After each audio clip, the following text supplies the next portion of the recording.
আসসালামু আলাইকুম, সবাই কেমন আছেন বন্ধুরা? এখানে কি সুন্দর মাটির চুলা বানানো হচ্ছে। আর চুলাটা কিন্তু বানানো শেষ, লিপে দিয়েছি একটু আগে, দেখেন কত সুন্দর হয়েছে দেখতে। আর এদিকে এই বিড়ালটাকে ভাত দিয়েছি খেতে, কারণ আমার একটা বিড়াল আছে, বিড়ালের সাথে এটাও আসে, মানে আমাদের বাড়িতে থাকে। কোনো পোষা বিড়াল না, মানে কারো পোষা বিড়াল না, এমনি বাহিরের বিড়াল। যাই হোক, ওকেও খাবার দিয়েছে, ও ভাত খাচ্ছে। আর বিকালের ওয়েদারটা এত সুন্দর, এখন কিন্তু বিকালবেলা। দেখেন রোদও আছে হালকা, আর হচ্ছে গাছের পাতাও নড়তেছে, বাতাস আছে। আর এই ভিডিওটা হচ্ছে রোজার সময়, মানে রোজার শেষে। সে সময় কিন্তু অনেক গরম ছিল। যাই হোক, আর আমার বিল্লুটা গরমে দেখছেন নিচে শুয়ে আছে, টান টান করে ঘুমাচ্ছে এখানে। ওর অনেক গরম, এমনিতেই ও বাচ্চা হবে, সেই জন্য কিন্তু ওর গরম আরও বেশি লাগে দেখেন। হ্যাঁ, আমি আবার ডাকতেছি, তা ম্যাও করতেছে। যাই হোক, চলেন আমার গাছগুলো একটু পানি দিয়ে আসি আগে, বিকাল হয়ে গেছে। আর গাছগুলো একটু বিকালে পানি দিই। এই যে আমার মরিচ গাছ, অনেক যত্ন করে লাগিয়েছিলাম মরিচ গাছটা। আর মরিচ গাছের গোড়ায় দন্দুল গাছ লাগিয়ে দিয়েছি, কারণ হচ্ছে এইখানে বীজ ফুটাইয়ে তারপর চারা উঠে তারপর নিয়ে যাব আমার ওই ঘরের ওইখানে।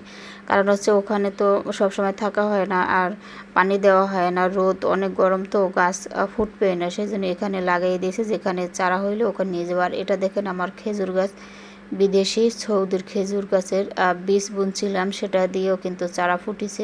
আলহামদুলিল্লাহ, অনেক খুশি আমি। আর সৌদি আরবের বীজ দিয়ে কিন্তু সহজে চারা ফুটানো যায় না, কিন্তু আমি অনেকগুলো চারা ফুটিয়েছি। যাই হোক, আমি তো পুরো আল্লাহ তালা ফুটিয়েছে। যাই হোক, কিন্তু আমি বীজ বুনছিলাম।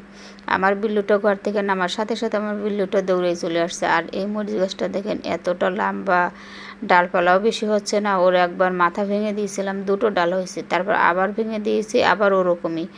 ওর মরিচও হবে না কিছু না, কি জানি, আল্লাহ ভালো জানে। যাই হোক, শুধু লম্বাই হচ্ছে। আর এদিকে বিল্লুটা দেখেন পানি খাবে মনে করছিলাম, সেই জন্য পাতিলটা ওর সামনে দিছি, কিন্তু ও পানি খায় না। তাই আমি পানি নিয়ে যাচ্ছি। আমার আরও খেজুর গাছের বীজ বুনছি, কিন্তু একটু একটু করে হবে, মানে একটু একটু করে ফুটতেছে। ফুটবে, কিন্তু সময় লাগে, অনেক সময় লাগে। খেজুর গাছের বীজ ফুটতে কিন্তু অনেক সময় লাগে। আপনারা যারা সৌদির খেজুর, মানে যারা বিদেশ থাকে, এভাবে কিন্তু আমার মতন কিন্তু এরকম বীজ, মানে বুনে কিন্তু চারা বানাতে পারেন। এই যে আমি এখানে অনেকগুলো, ও যে দেখা যাচ্ছে কিন্তু একটু বের হয়েছে। তবে এখন কিন্তু ভিডিওটা আগের করে, এখন কিন্তু দুই জায়গায় ফোটায়নি, আর সবগুলো চারা হয়েছে। যাই হোক, এখানে আমার আপা রান্না করতেছে, বাহিরে রান্না করতেছে, কারণ হচ্ছে বাসায় রান্নাঘর নেই, সেই জন্যে বাহিরে রান্না করতেছে। মাটির চুলায় রান্না কিন্তু আসলে টেস্ট হয়। আর আমি যে রান্না করবো, আমার অনেক ইচ্ছে মাটির চুলায় রান্না করা, কিন্তু আসলে জায়গা নেই, সেজন্য রান্না করতে পারি না। আর এরা ওই যে বাহিরে ঘরের সামনে চুলা রেখে বাহিরে রান্না করতেছে। কই মাছ দিয়ে আগে মশলা মানে কষিয়ে, তারপর কই মাছ দিয়ে, কই মাছটাও কষিয়ে নিল, কষিয়ে নিয়ে কই মাছ তুলে নেবে এখন। আর কই মাছ দিয়ে রান্না করবে হচ্ছে কচু, মান কচু আছে না, সেটা রান্না করবে। তা আমি চিন্তা করলাম আপনাদের একটু দেখাই কীভাবে রান্না করে এরা। হচ্ছে কোথায় জানি বাড়ি। যাই হোক, এই যে কচু কিন্তু আগে সেদ্ধ করে নিয়েছে, সেদ্ধ করে পানি সেঁকে নিয়ে তারপর কিন্তু মশলার ভিতর দিয়ে কষিয়ে নিচ্ছে, কষিয়ে নিয়ে তারপর ঝোল দেবে, ঝোল দিয়ে তারপর একটু ফোটার পরে ওই মাছ, মানে ওই মাছটা দিয়ে দেবে, তাইলে হয়ে যাবে কচু রান্না করা।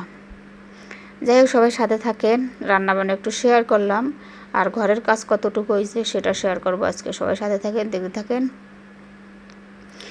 পরে আসলাম সকালবেলা, পরের দিন সকালবেলা 9টা বাজে, এখন 9টা বাজার আগে মানে আমি চলে আসছি, চলে আসছে ঘর করবো যে কাজ, মানে পোতা যে বালু ফেলানোর পরে কিন্তু যে বাকি ইট ছিল সেটা দিয়ে কিন্তু একটু করা হয়েছে।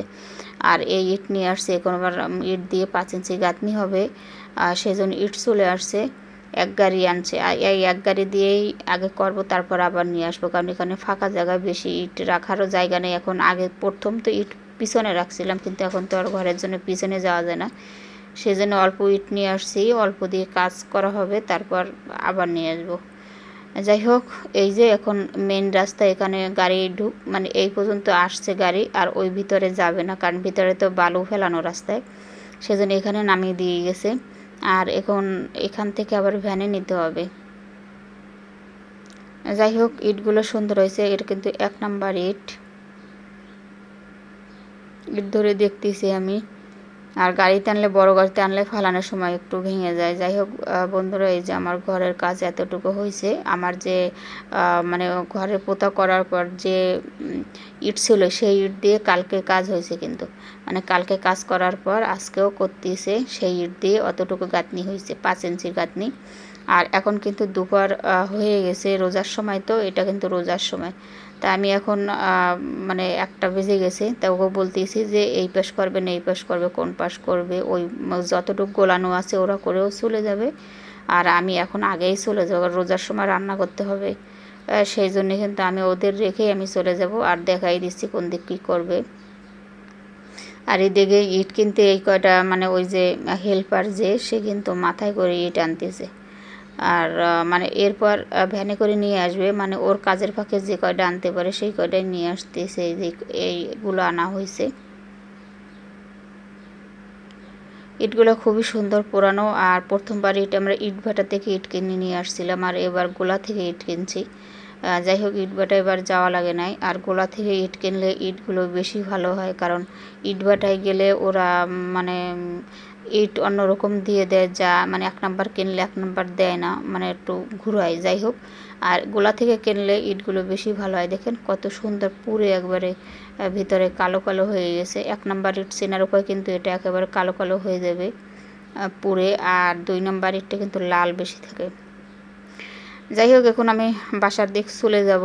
আর ওদের এই এতটুকু গোলা আছে, এটা করে ওরাও চলে যাবে। মশলা মাখানো অতটুকু আছে, ওরা ওটুক গাতার পর চলে যাবে। আর আমার ঘরের 5 ইঞ্চির গাঁথনি 2 রুমে তো উঠে গেছে অনেকখানি। যাই হোক বন্ধুরা, এখন আস্তে আস্তে করে বাসার দিক হেঁটে যাব। আর ওরা একটু করে ওদের বলতেছি, মানে আপনারাও এটুক করে চলে যাবেন, মানে রমজানের সময় তো, এটা রমজানের সময় তো আর থাকাও সম্ভব না, কারণ রোজা রেখে এখানে দাঁড়িয়ে থাকা, বাসায় রান্না বান্না অনেক কষ্ট হয়ে গেছিলো রোজার সময়, ঘরে কাজ করানো। যাই হোক, দেখেন কত সুন্দর এখানে রাস্তাটা, গাছপালা দুই পাশে সবুজ আর সবুজ, কত সুন্দর প্রকৃতির দৃশ্যটা না। আর এই রাস্তাটা বালু ফেলানো হয়েছে, এখনও ইট দেওয়া হয়নি, তবে এটা এবছরে ইট করা হবে না, কারণ বালুটা বসবে তারপর ইট দেবে। যাই হোক, আজ এ পর্যন্ত, সবাই ভালো থাকেন, আল্লাহ হাফেজ।